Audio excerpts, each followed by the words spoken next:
বাতিল ফলতা বিধানসভা কেন্দ্রে ভোট গ্রহণ বৃহস্পতিবার। নির্বাচনকে ঘিরে যে পারদ চড়ছিল তা চুপসে গেছে মঙ্গলবার।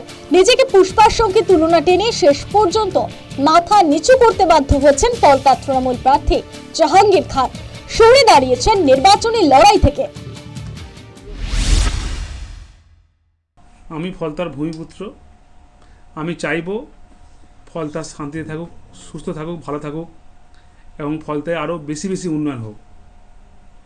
তাই সোনার ফলতা হোক, এটাই আমার স্বপ্ন ছিল। তাই আমাদের সম্মানীয় মুখ্যমন্ত্রী ফলতা উন্নয়নের জন্য স্পেশাল প্যাকেজ দিচ্ছে। সেই জন্য আমি আগামী 21শে মে যে রিপোল আছে, সেই রিপোলের কন্টেস্ট থেকে আমি নিজেকে দূরে সরিয়ে নিলাম।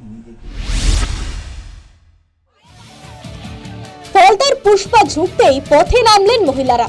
তৃণমূল নেতা ও তার সঙ্গীদের বিরুদ্ধে উগড়ে দিলেন ক্ষোভ। এই মুহূর্তে দাঁড়িয়ে রয়েছি ফলতা বিধানসভার শ্রীরামপুর খানপাড়া। এই খানপাড়াতেই কিন্তু জাহাঙ্গীর খানের বাড়ি। রাত পোহালেই উপনির্বাচন এই ফলতা বিধানসভায়। স্থানীয় মানুষজন একাধিক অভিযোগ আনছেন জাহাঙ্গীর খানের বিরুদ্ধে। আমাদের তো দীর্ঘদিন ধরে বেশ কয়েকটা ইলেকশনে আমাদেরকে ভোট দিতে দেয়নি। আমরা ভোট দিতে গেলে আমাদের মাঝপথ থেকে ফিরিয়ে দেওয়া হতো, বলতো তোমাদের ভোট হয়ে গেছে। এরপরেও ভোটের পর আমাদের ভোট দিতে দেয়নি, তা সত্ত্বেও আমাদেরকে মার্ক করে করে বেশ কিছু বাড়িতে ইলেকট্রিক এবং জলের লাইন কেটে দেওয়া হয়েছে।